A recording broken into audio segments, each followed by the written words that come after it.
Hello everyone, welcome back to another video. This is video number 28, and I wanted to talk about as to how after certain years of work your thinking completely changes, provided you have the kind of exposure or kind of relevant exposure, I would say.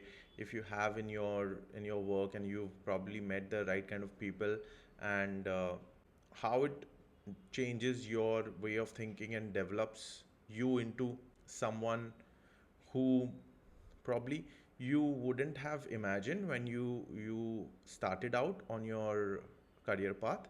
And what I'm trying to really get at over here is, me and a colleague of mine just happened to have a casual conversation today about what I would like to do in the future and what my future plans were.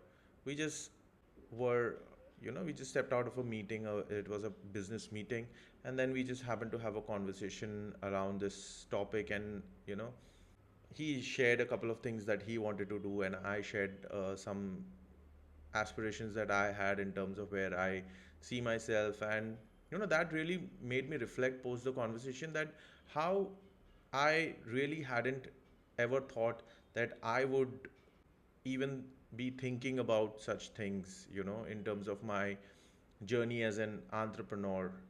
When I first started out as a career professional, I had very humble and basic needs, right? A basic job, a manager position, and a salary, a nominal salary would do, because I really started out at a very, very low level as an intern. So, I didn't really have too big aspirations at that time. But then, as and when I got successes in the the challenges that I faced, and I was able to overcome them, and sooner or later, and as we progressed during the career, I got more comfortable with dealing with those challenges, dealing with those situations, and I grew in my role. And when I grew, my aspirations also grew.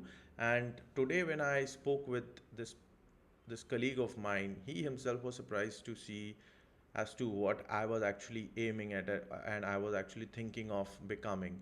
So, what I at times feel is that what matters at times is that what you think of, or what your capability is of achieving, but also the kind of appetite that you have. One of the key things that I highlighted to him was that, when he just happened to mention that one of the key competitors had done a huge transaction, I would say, they were able to accomplish a huge assignment. But then, why is it that they haven't even thought of having their own business, or they're starting their own thing? That is when I mentioned to him that entrepreneurial journey is not for everyone. You need to have that kind of an appetite. You need to have that strength in you to be able to face those challenges. Even when I think of starting out, at times I just feel, why do I need this kind of a challenge on my, why do I need to have this on my plate? Am I even equipped? Do I even have the capability? I have those kind of self doubts every single day. But then there are days and there are moments when I feel that, why not test those boundaries? Until I don't test those boundaries, until I don't test those boundaries, I will not be able to tell the difference. And this is what one of my mentors also told me, and he basically warned me, not warned me in a negative way, but just try to make me cautious. What he said was very relatable to me, that what you're doing right now is you're working for someone else, and you're trying to do these big deals and negotiations for somebody else. This is like taking two steps, jumping two steps, right? When you start your journey as an entrepreneur, this is like jumping from a tall, from a 20-story building. So that is the difference. And what he also highlighted was, falling from that building and breaking a couple of bones is inevitable. That is going to happen. So if you're ready for that, should you be even think of that kind of a journey? So I still have my self doubts, I still have those feelings, but then the feeling of starting something on my own and building my own legacy, that feeling is much more stronger than the feeling of fear. So yes, but then of course, like I mentioned to my colleague as well, words are cheap. A lot of people say a lot of things, but then until you start taking action and you build that positive momentum and take your, you walk the talk basically.